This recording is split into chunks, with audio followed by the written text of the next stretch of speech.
আপনারা দেখেছেন আমরা দীর্ঘদিন এই রক্তক্ষয়ী এক নতুন যুদ্ধের মাধ্যমে বাংলাদেশকে আমরা পুনরুদ্ধার করেছি। এই নতুন বাংলাদেশের সবাইকে আমি আমার পক্ষ থেকে আবারও মোবারকবাদ জানাই, সকলকে শুভেচ্ছা জানাই।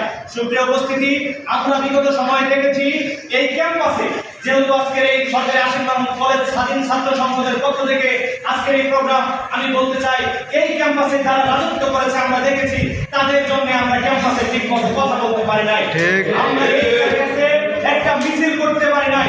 আমরা দেখেছি যখন এই ক্যাম্পাসে আমরা মিছিল করেছি, আমাদেরকে এই ট্যাগ দেওয়া হয়, সেই ট্যাগ দেওয়া হয়, এই ট্যাগ দিয়ে আমাদেরকে দমন করার চেষ্টা করা হয়েছে। আমরা মিছিল করলে আমাদেরকে বাধা দেওয়া হয়েছে, আমরা যখন কোনো প্রোগ্রাম করেছি আমাদের বাধা দেওয়া হয়েছে।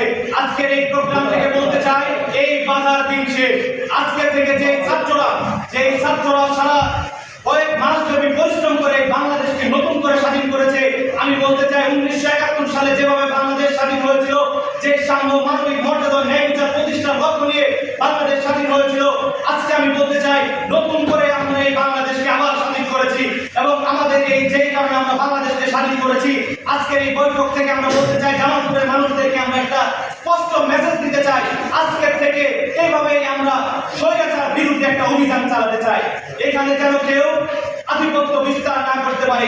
এবং আজকের এই বৈঠক থেকে আমি আমার ছাত্র আন্দোলনের পক্ষ থেকে একটা উদাত্ত আহ্বান জানাচ্ছি, আমরা আমাদের এই কলেজ প্রশাসনকে আমরা স্মারকলিপি দিব, আমরা তাদেরকে জানাবো অতি সত্বর আমাদের এই কলেজে যেন ছাত্র সংসদ নির্বাচিত হয়। এই ছাত্র সংসদ নির্বাচনের মাধ্যমে যেন সরকারি আশিক মাহমুদ কলেজে একটি ন্যায় নীতিবান একটি সংগঠন, ন্যায় নীতিবান একটি সমাজ, আমরা একটি কলেজ প্রতিষ্ঠা করতে পারি, এই আশাবাদ ব্যক্ত করছি।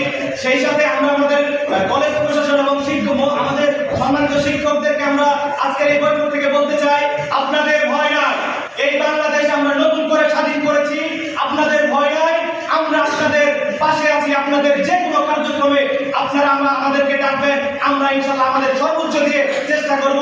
এবং ছাত্রদের প্রতি উদাত্ত আহ্বান জানাবো যে আপনারা আর কোনো ভয় নেই, এই ক্যাম্পাসে কোনো অনৈতিক কাজ আমরা করতে দেব না ইনশাআল্লাহ। আমাদের নেতৃত্বের মাধ্যমে, ছাত্র সংসদ নেতৃত্বের মাধ্যমে আমরা এই কলেজে আরেকবার ইনসাফ প্রতিষ্ঠা করতে চাই, কলেজের সকল ধরনের বৈষম্য আমরা রুখে দিতে চাই। সকলে সুস্থ থাকুন, ভালো থাকুন, এই আশাবাদ ব্যক্ত করে ইসলামী ছাত্র আন্দোলন বাংলাদেশ সরকারি আশিক মাহমুদ কলেজ শাখার পক্ষ থেকে সকলকে ধন্যবাদ জানিয়ে এবং আজকের এই স্বাধীন ছাত্র সংসদের প্রোগ্রামের যারা আয়োজন করেছেন সবাইকে ধন্যবাদ জানিয়ে আমি আমার বক্তব্য এখানে শেষ করছি। আসসালামু আলাইকুম।